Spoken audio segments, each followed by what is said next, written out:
Dimanche 11 décembre 2022, mesdames et messieurs, bonsoir et bienvenue dans cette nouvelle édition du journal de Viva en version française.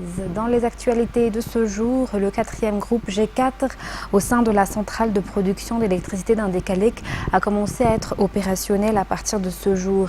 Les procédures de ralliement aux autres groupes ont duré 6 heures. Rappelons que ce G4 augmentera à 120 MW la production d'électricité d'Indékalek afin de réduire les délestages tournants d'Antananarivo et les autres réseaux qui y sont reliés. Reportage de Aniena Martina et Anzara Zanarville. Les techniciens ont commencé à installer le 4e groupe de la centrale de production d'électricité d'Indékalek au mois d'octobre dernier. Le travail d'installation a duré 4 jours. Après installation de ce groupe, l'électricité produite reste encore à 90 MW car ce nouveau groupe devra encore passer des essais avant d'être fonctionnel. Le but est d'augmenter à plus de 120 MW l'électricité produite à Indékalek, selon les promesses du président de la République durant sa visite de cette centrale au début de cette année 2022. Cela pourra compléter le manque d'électricité sur les réseaux interconnectés d'Antananarivo et réduire le délestage tournant. 2 mois après, les techniciens ont procédé à la mise en marche de ce groupe, soit aujourd'hui vers 10 h du matin. Le travail a duré 6 heures selon les informations reçues selon la JIRAMA. La production devra se faire petit à petit selon les explications. Selon les prévisions durant l'installation de ce groupe, Indékalek pourra produire 120 MW d'ici janvier 2023. Les essais ont été concluants selon les explications.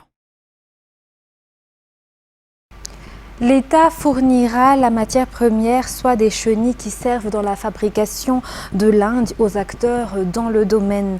Un projet qui sera mis en œuvre grâce à la collaboration des 2 ministères, le ministère de l'Artisanat et le ministère de l'Agriculture et de l'Élevage. Il s'agit de promouvoir l'artisanat et pour que l'élevage de chenilles ne disparaisse pas.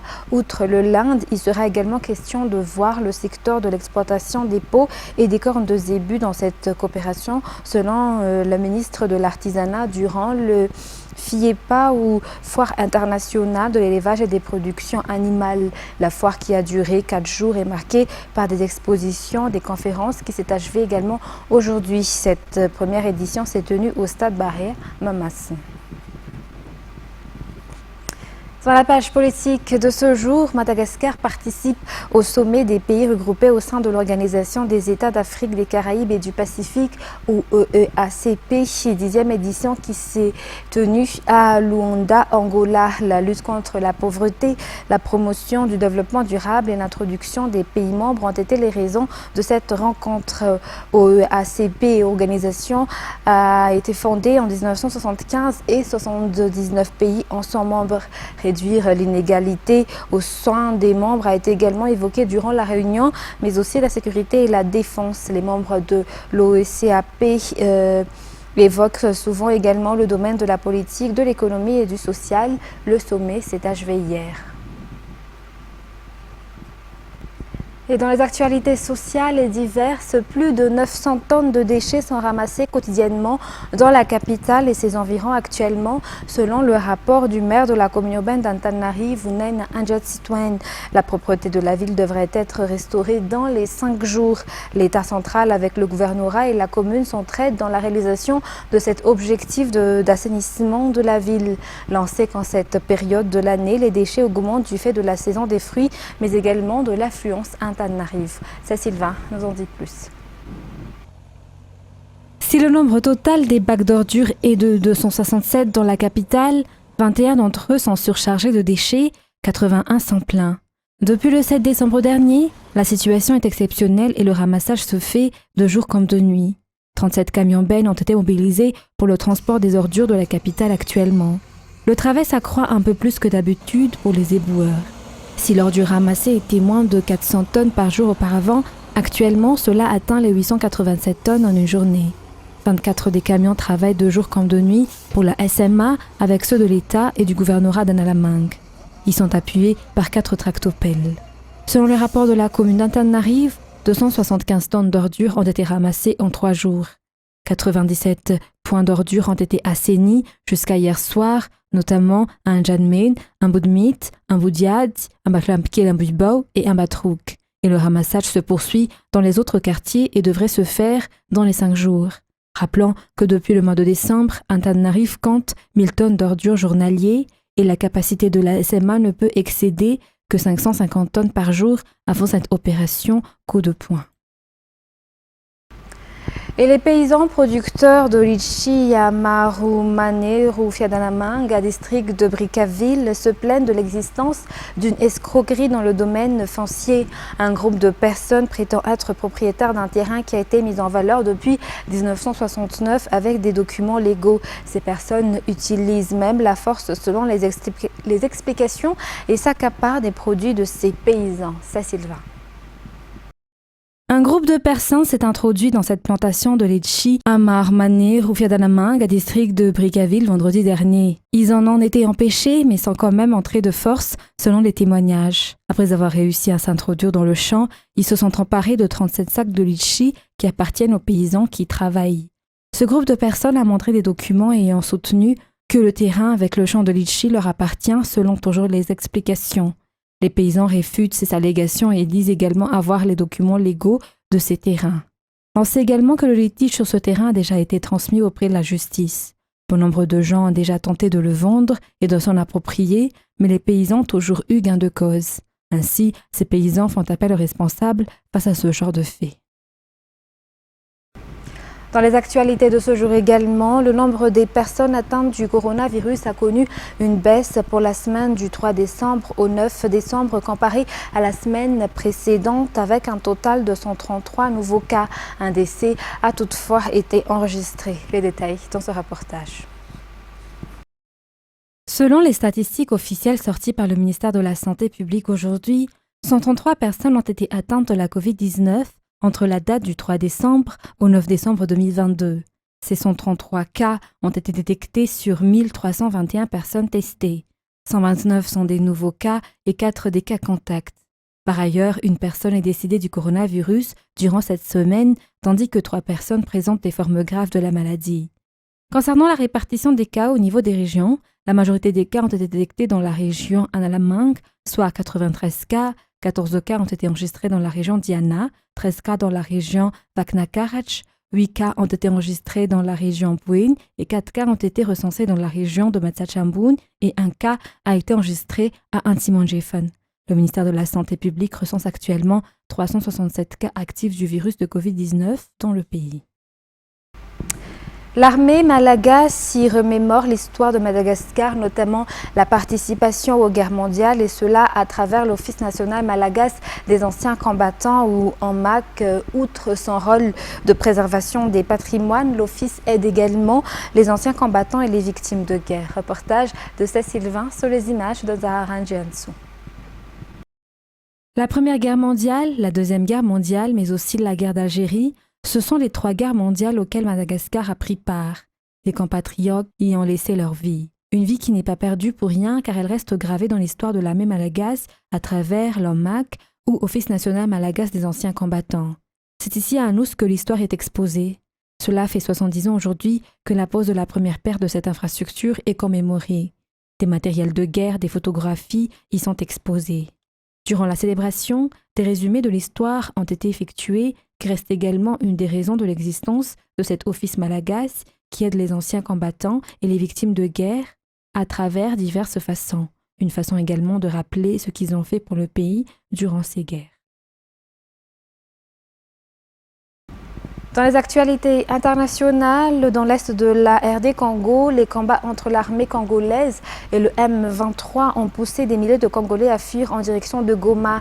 Ils se réfugient dans les camps de déplacés où les conditions de vie sont de plus en plus difficiles. France 24.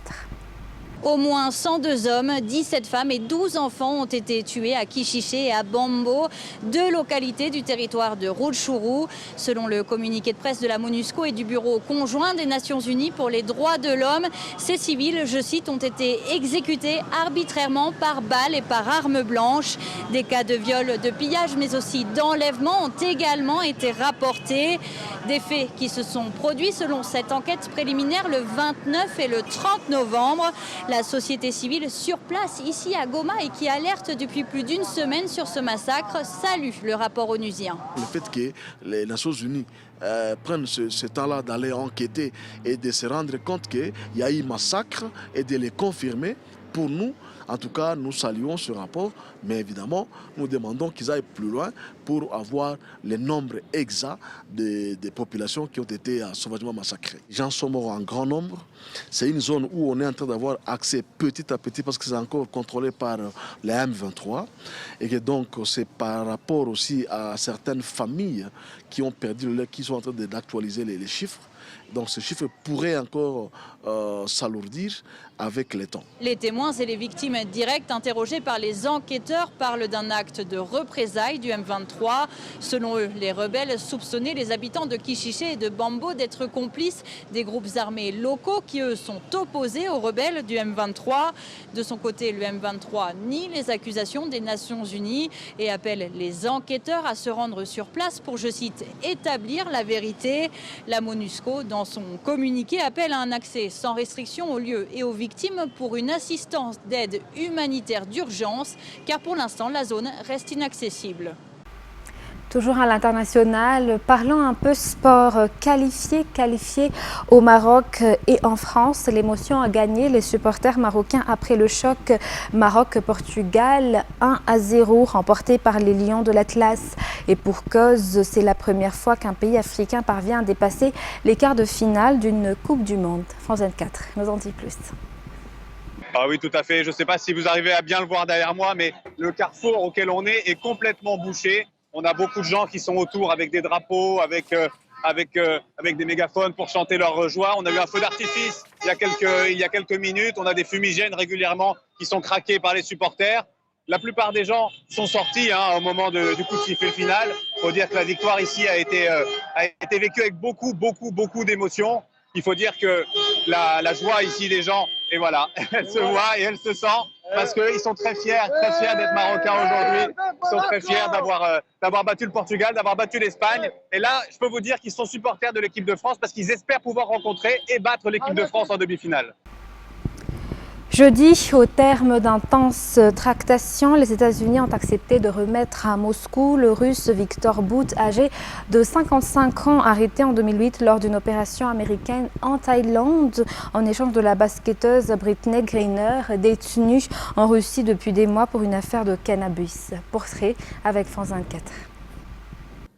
Oui, effectivement, après l'annonce de la capture de Brittney Griner, il n'y a pas d'autre mot, en février dernier, Joe Biden en avait fait une affaire personnelle concrètement. Il faut dire que cette affaire ressemblait bien plus à une prise d'otage par un État qu'à une affaire de droit commun en réalité. La basketteuse, vous vous en souvenez, a été arrêtée à l'aéroport de Moscou en possession d'une cigarette électronique chargée au THC, la substance que l'on trouve effectivement dans le cannabis. Alors certes, c'est un délit en Russie, mais la jeune femme était porteuse d'une prescription médicale signée par un médecin américain et précisant que l'objet était utilisé comme antidouleur. Cela n'a pas empêché la justice russe de la condamner à 9 ans de prison ferme et de confirmer la peine en appel et en cassation.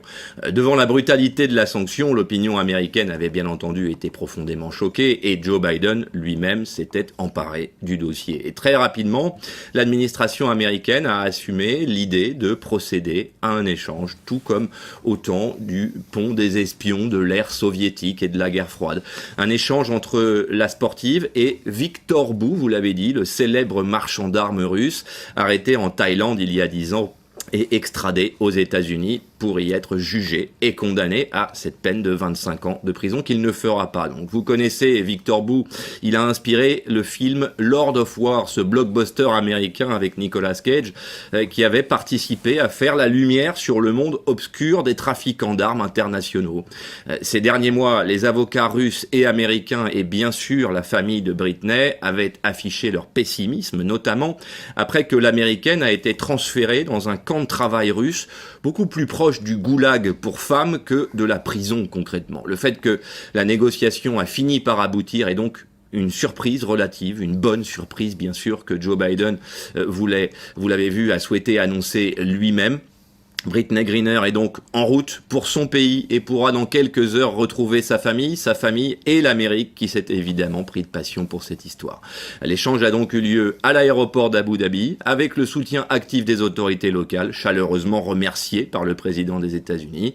La libération de Victor Bout, dont les réseaux ne demandent qu'à être réactivés, n'est évidemment pas anodine non plus dans le contexte de la guerre en Ukraine et à un moment où Moscou cherche des stocks d'armes conventionnelles un peu partout sur la planète pour alimenter sa guerre en Ukraine.